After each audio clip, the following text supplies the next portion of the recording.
पिछले वीडियो तक हमने कर लिया था 1.1 प्रश्नावली के सभी उदाहरण और सभी प्रश्न। अब करेंगे हम 1.2 का सबसे पहले तो परिचय, उसके बाद में उदाहरण, उसके बाद में 1.2 में जितने भी प्रश्न हैं उनको फुल डिटेल में पढ़ेंगे। ठीक है, तो सबसे पहले परिचय की बात करें यहाँ पे, तो परिचय में सबसे पहले आपको बताऊं चाहिए कि एचसीएफ की फुल फॉर्म क्या होती है, उसके बाद में एलसीएम की फुल फॉर्म क्या होती है। ठीक है, एचसीएफ तो आपने पिछले वीडियो में यूक्लिड विभाजन एल्गोरिथम द्वारा निकालना सीखा है। ठीक है, लेकिन इस प्रश्नावली में यानी कि 1.2 में इसको हम अभाज्य गुणनखंड विधि द्वारा निकालना सीखेंगे। तो आप ध्यान से देखना है, सब कुछ आपको समझ में आ जाएगा। तो एचसीएफ की फुल फॉर्म होती है हाईएस्ट कॉमन फैक्टर, और इसको हिंदी में बोलते हैं महत्तम समावर्ती। ठीक है, उसके बाद में होती है एलसीएम। एलसीएम की फुल फॉर्म होती है लेस्ट कॉमन मल्टीपल, और इसको हिंदी में बोलते हैं लघुत्तम समापवर्ती। ठीक है, अब इसको निकालते कैसे हैं, देखो जैसे मैं एक एग्जांपल लेता हूं इसको आपको समझाने के लिए। ठीक है, एक मैं एग्जांपल लेता हूं ताकि आपको बेटर समझ में आए। तो एग्जांपल की बात करें तो जैसे मान लो मेरे पास में एक तो है 20 और एक तो मेरे पास में 20 है, और एक मैंने संख्या ले ली मान लो अपने पास में है 25। अब इन दोनों का 20 और 25 का मेरे को एचसीएफ और एलसीएम निकालना है। ठीक है, तो कैसे निकालेंगे, तो सबसे पहले 20 का अपन क्या करेंगे, अभाज्य गुणनखंड। तो अपने को इसको किस विधि से निकालना है, अभाज्य गुणनखंड विधि से निकालना है। तो सबसे पहले अपन लिखेंगे अभाज्य गुणनखंड, अभाज्य गुणनखंड। तो सबसे पहले अपन करेंगे अभाज्य गुणनखंड। किसका करेंगे अभाज्य गुणनखंड, एक तो 20 का करेंगे और एक अपन किसका करेंगे 25 का। अभाज्य गुणनखंड आपने सीखा होगा छोटी कक्षा में कैसे करते हैं कि यहाँ पे 20 का अभाज्य गुणनखंड ऐसे करेंगे, उसके बाद में किसका करेंगे 25 का। तो देखो ध्यान से, तो इसके अंदर किसका भाग जा रहा है, 2 का जा रहा है, कितनी बार जा रहा है 10 बार, और उसके बाद में 2 का भाग देंगे 10 में, तो कितनी बार जाएगा 5 बार, और 5 का तो 5 में जाता है कितनी बार 1 बार। ठीक है, 25 है, 25 में किसका भाग जाएगा 5 बार, कितनी बार जाएगा 5 बार, और उसके बाद में 5 में किसका भाग जाएगा 5 है, कितनी बार जाएगा 1 बार। ठीक है, तो 20 के अभाज्य गुणनखंड क्या आ गया अपने पास में, 20 के आगे 2 गुणा 5। ठीक है, और उसके बाद में 25 के अभाज्य गुणनखंड क्या आ गया अपने पास में 5 गुणा में 5। अब यहां से देखो 2 गुणा 2 को आप क्या लिख सकते हो, 2 की घात 2 लिख सकते हो, क्योंकि जब आधार समान हो तो घातें क्या हो जाती है, जुड़ जाती है।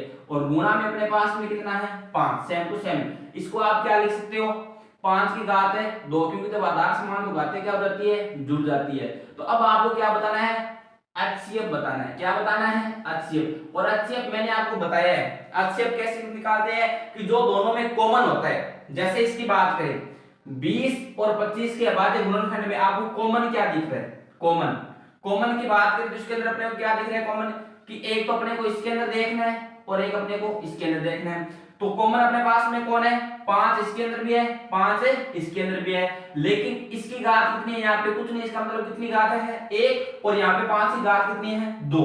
तो अब 5 की 1 घात वाले को यहाँ पे लेना है, 5 की 2 घात वाले को यहाँ पे लेना है, ये आपको खास करके ध्यान रखना है। ठीक है, तो एचसीएफ में हमेशा छोटी घात वाले को यहाँ पे लिखते हैं, याद रखना इस बात को। क्या बोला है मैंने कि एचसीएफ में हमेशा छोटी घात वाली जो संख्या होती है कॉमन दोनों में, ऐसे नहीं है दो कॉमन नहीं है।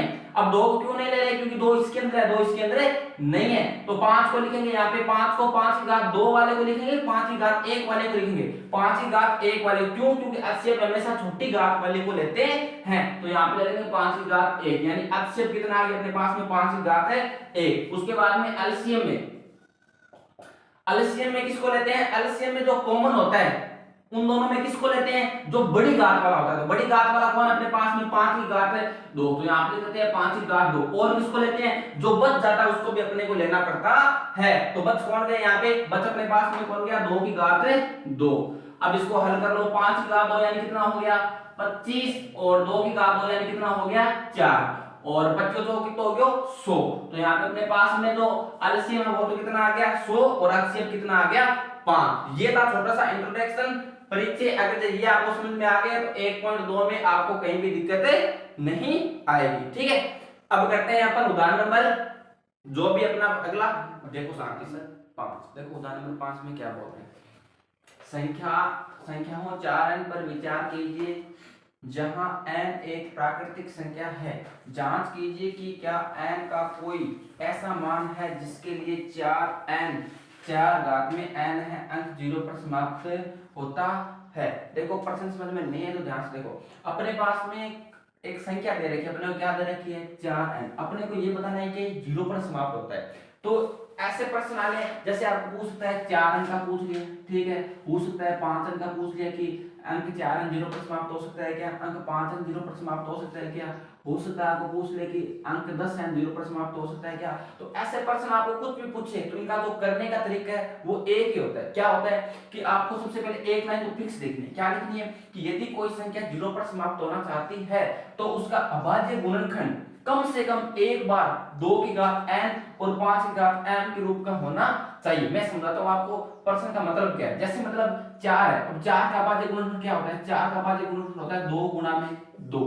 अब अपने को, अब मैं 10 की बात करूं तो 10 का अभाज्य गुणनखंड क्या होता है 5 गुना में 2 या 2 गुना में 5। अब देखो इसका जो अभाज्य गुणनखंड है अब ये 0 पर समाप्त हो रहा है कि नहीं हो रहा है, क्योंकि 10 है, 10 का अब 10 में 0 आ रहा है कि नहीं आ रहा है। अपने को यही बताना है कि कोई अंक 0 पर समाप्त होने के लिए उसमें खास बात क्या होनी चाहिए, तो उसमें खास बात क्या होनी चाहिए कि वो किस रूप का होना चाहिए, 2 गुना 5 के रूप का होना चाहिए, ठीक है। तो यहाँ पे घात n और m ना, इसका मतलब है कि यहाँ पे कोई घात हो सकती है, मतलब n की जगह 1 2 3 4 कुछ भी घात हो सकती है, ठीक है, और m की जगह भी कुछ भी घात हो सकती है 1 2 3 4 5 6, मतलब m और n क्या है प्राकृतिक संख्या है। तो अपन क्या कह सकते हैं कि कोई भी संख्या हो सकती है वो 0 पर समाप्त होने के लिए कम से कम उसका एक बार जो अभाज्य गुणनखंड है वो 2 गुना 5 के रूप का होना चाहिए। तो अपने पास में क्या है, अपने को दिया है अंक 4, इसका अभाज्य गुणनखंड क्या है, इसका अभाज्य गुणनखंड है 2 गुना में 2 और इसके ऊपर घात कितनी है n। अब आप मेरे को बताओ क्या इसका अभाज्य गुणनखंड 5 गुना 2 के रूप का है क्या, नहीं है। तो अपन क्या कहेंगे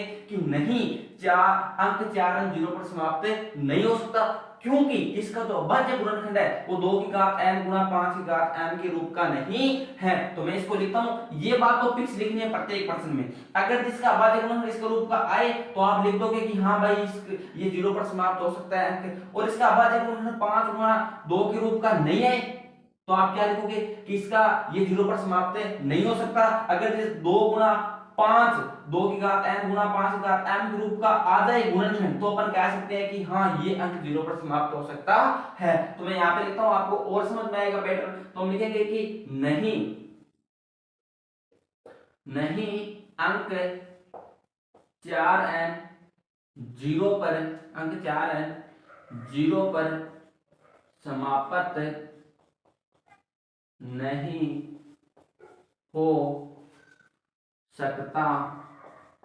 है, क्योंकि इसका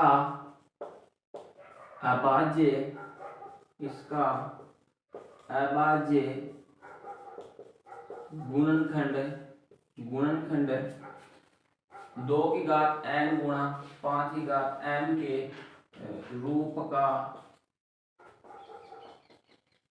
का नहीं है। बस ये आपको लिखना, ठीक है। अगर इस रूप का आ जाए अभाज्य गुणनखंड तब तो अपन कह देंगे कि 0 पर समाप्त हो जाएगी, और अगर इस रूप का नहीं है तब अपन कह देंगे ये 0 पर समाप्त नहीं हो सकती। बस यही है उदाहरण नंबर 5। अब करते हैं उदाहरण नंबर 6। संख्याओं 6 और 20 के अभाज्य गुणनखंड विधि से HCF और LCM ज्ञात कीजिए। अब इनको ज्ञात करना मैंने परिचय की वीडियो में आपको बताया था, आप वैसे तो कर सकते हो लेकिन अपन इसको डिटेल में करते हैं। तो किस विधि से करना है, अभाज्य गुणनखंड विधि से। किसका करना है, हल में लिखते हैं। सबसे पहले अपने पास में कौन कौन है, एक तो 6 है और अपने पास में कौन है 20। किस विधि से करना है, सबसे पहले किसका करेंगे, 6 का अभाज्य गुणनखंड। तो 6 का अभाज्य गुणनखंड क्या होगा, 6 का अभाज्य गुणनखंड होगा 2 गुणा में 3, ठीक है। उसके बाद में 20 का अभाज्य गुणनखंड, 20 का अभाज्य गुणनखंड क्या होगा, 20 का अभाज्य गुणनखंड होगा, सॉरी यहाँ पे 20 है, 20 का अभाज्य गुणनखंड होगा 2 गुणा 5। क्यों, क्योंकि 2 2 4 और 4 5 20, ठीक है। अब इसको अपन ऐसे लिख सकते हैं कि जब आधार समान तो घातें क्या हो जाती है, जुड़ जाती है। तो 2 की घात कितनी हो जाएगी 2 और गुणा में कितना है 5। अब देखो अपने को सबसे पहले बताना है HCF। क्या बताना है HCF, और HCF में मैंने बताया था कि यहाँ पे 2 की घात कितनी है 1, और यहाँ पे 3 की घात कितनी है 1, यहाँ पे 5 की घात कितनी है 1। तो HCF में किसको लेते हैं जो इन दोनों में क्या है कॉमन, एक अपने को इसमें और एक अपने को इसमें देखना है। तो कॉमन कौन है, कॉमन भाई 2 इसके अंदर है, 2 इसके अंदर है, 3 इसके अंदर लेकिन 3 इसके अंदर नहीं है, 5 इसके अंदर लेकिन 5 इसके अंदर नहीं है। तो देखा जाए तो अपने पास में कॉमन कौन आ रहा है 2। अब एक 2 की घात 1 है और एक 2 की घात 2 है। तो HCF में किसको लेते हैं जिसकी घात क्या हो छोटी, तो छोटी घात किसकी है 2 की घात है 1। तो HCF अपने पास में क्या आ जाएगा 2 की घात 1, यानी उत्तर कितना आ जाएगा 2 आ जाएगा। ठीक है, उसके बाद में अपन लेते हैं एलसीएम। एलसीएम में कॉमन वाले को लेते हैं, तो कॉमन वाले को किसको लेते हैं छोटी घात वाले को लेते हैं बड़ी घात वाले को, एलसीएम में लेते हैं बड़ी घात वाले को। तो इन दोनों में किसको लेंगे जिसकी घात बड़ी है, यानी 2 की घात है 2, और जो बच जाता है उन सभी को लेना होता है। ठीक है, कॉमन वाले में इसको लेते हैं जिसकी घात क्या होती है बड़ी, और बाकी जो भी बच जाता है उसको भी इसमें एलसीएम में लिखना पड़ता है। तो एक तो अपने पास में 3 है और एक गुना में क्या है 5। अब इसको हल करो, 2 की घात 2 यानी कितना हो गया 4 गुना में 3 गुना में 5। अब देखो 4 3 12 और 12 5 कितने हो गए 7। बस ये हो गया एलसीएम और ये हो गया HCF। तो इतना ही सिंपल काम करना था। ठीक है, अब करते हैं उदाहरण नंबर 7। उदाहरण नंबर 7 में क्या बोला है, अभाज्य गुणनखंड विधि द्वारा 96 और 404 का HCF तथा एलसीएम ज्ञात कीजिए। सॉरी मैंने दोबारा नाम दो बार लिख दिया, एक इसको मैं काट देता हूं। ठीक है, तो किस विधि से करना है अभाज्य गुणनखंड विधि द्वारा। सबसे पहले लिखते हैं 96 का, अपने पास में संख्या कौन सी है, एक तो 96 है और एक अपने पास में 404। इसका अभाज्य गुणनखंड विधि द्वारा HCF और एलसीएम निकालना है। तो सबसे पहले देखो 96 का अभाज्य गुणनखंड, तो 96 का अभाज्य गुणनखंड क्या होता है यहाँ पे निकालो, यह रहा 96 और इसका अभाज्य गुणनखंड निकालो।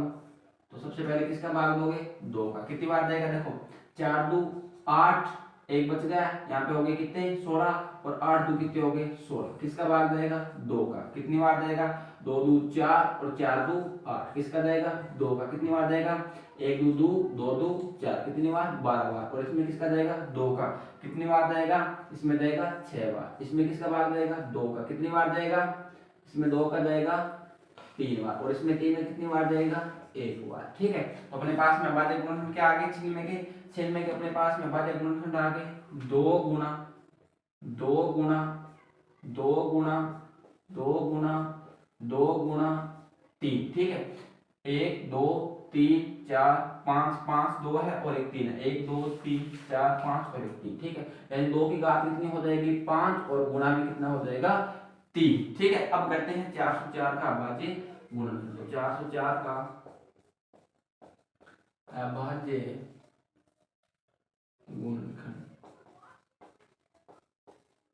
तो क्या हो जाएगा यहां से निकालो, ये अपने पास में 404, किसका भाग जाएगा 2 का जाएगा, 2 2 4 0 2 2 4, किसका भाग देगा 2 का, 1 2 2 0 1 2 2, 101 में 101 का ही भाग जाता है। तो यहाँ लिख लो 101, कितनी बार जाएगा 1 बार। तो इसके बाद गुणनखंड क्या आ गई, इसके बाद गुणनखंड आ गई 2 गुना 101। तो 2 की घात कितनी हो जाएगी 2 और गुणा में क्या हो जाएगा 101, क्योंकि जब आधार समान तो घातें क्या हो जाती है जुड़ जाती है, और इसमें भी जब आधार समान हो तो ये सारी घातें क्या हो जाएगी जुड़ जाएगी। ठीक है, तो 1 2 3 4 5, 2 के ऊपर घात कितनी होगी 5, 3 जैसे का जैसे। अब अपने को क्या बताना है HCF, क्या बताना है HCF किसका बताना है 96 और 404 का क्या हो जाएगा। और उसके बाद में अपने बताना है एलसीएम किसका 96 और 404 का। देखो HCF में किसको लेते हैं जो कॉमन होता है, तो कॉमन अपने पास में कौन है 2 यहाँ पे भी है 2 यहाँ पे भी है। अब यहाँ पे किसको लेना है 2 की घात 2 को लेना है, 2 की घात 5 को। तो अपन किसको लेते हैं HCF में जिसकी छोटी घात होती है, तो छोटी घात किसकी इसकी 2 की घात है 2, तो यहाँ पे ले लेते हैं 2 की घात है 2। और एलसीएम में किसको लेते हैं जो कॉमन होता है बड़ी घात वाला, तो बड़ी घात वाला कौन है 2 की घात है 5। और एलसीएम में किसको लेते हैं जो बच जाता है और उसको भी लेना पड़ता है। ठीक है, तो बच कौन गया 1 3 बच गया और एक कौन बच गया 101। तो यहाँ पे लेते हैं 1 तो 3 और एक यहाँ पे 101। इसका 2 का घात 2 यानी क्या लिखेंगे 2 गुना में 2, यानी HCF कितना हो गया 4। और इसमें अपन क्या करेंगे इसको खोल के लिख लो, देखो 2 की घात 5 यानी कितना हो गया 2 की घात 5 को यहाँ पे खोल के लिख लो। तो यहाँ पे 2 की घात 5 को लिखेंगे, मैं यहाँ पे आगे लिख रहा हूँ आपको समझ में आ जाएगा। 2 को कितने बार लिखेंगे 5 बार। ठीक है, 2 गुना 2 गुना 2 गुना 2 गुना 2, 1 2 3 4 5। अब लिखते हैं 3 को गुणा में और उसके बाद लिखते हैं 101 को। देखो गुणा कर लो, 2 2 4, 4 2 8, 8 2 16, 16 दूना कितने हो गए 32, और 32 को किससे गुणा करेंगे 3 से, और उसके बाद में किसको करेंगे 101 से। तो 32 को 3 से गुणा कर लो सबसे पहले यहाँ पे आराम से, 3 2 6 और 3 3 9, तो कितने हो गए 96, और 96 को किससे गुणा करेंगे, 96 को किससे गुणा करेंगे, 96 को किससे गुणा करेंगे, 96 को गुणा करेंगे 101 से। तो 101 को किससे गुणा कर लो 96 से, वही आपका एलसीएम हो जाएगा। गुणा कर लो, 1 6 का 6, 0 6 का 6, गुणा में यहाँ पे कितना हो जाएगा अपने पास में 9 0 9, इसको जोड़ लो 6 9 6 9, तो 9696, तो कितने हो गए 9696, यही आपका क्या हो गया फाइनल आंसर हो गया। ठीक है, पूरा समझ में आ गया होगा। अब करते हैं उदाहरण नंबर 8 में क्या बोला है 6 72 और 120 का अभाज्य गुणनखंड विधि द्वारा HCF और LCM निकालना है। अब देखो आपने इससे पहले उदाहरण में यानी उदाहरण नंबर आपने अपने पास में 2 ही संख्या होती थी, अब कितनी संख्या दे दी 3, कोई दिक्कत वाली बात नहीं है, सेम टू सेम तरीका होगा। तीनों संख्या का अपन क्या निकालेंगे अभाज्य गुणनखंड निकालेंगे, जो चीज कॉमन होगी वह HCF हो जाएगा, जो बच जाएगा वो अपने पास में क्या हो जाएगा LCM। देखो आप समझोगे, ध्यान से देखोगे तो एकदम समझ में आ जाएगा। तो अपने पास में कौन कौन है, तो 6 अपने पास में, एक अपने पास में 72 है, और एक अपने पास में क्या है 120। किस विधि से करना है अभाज्य गुणनखंड विधि से। तो सबसे पहले 6 का अभाज्य गुणनखंड, 6 का अभाज्य गुणनखंड, तो 6 का अभाज्य गुणनखंड क्या होता है ये तो सभी को आपको पता ही है, 2 गुणा में 3। अब करते हैं 72 का अभाज्य गुणनखंड, तो 72 का अभाज्य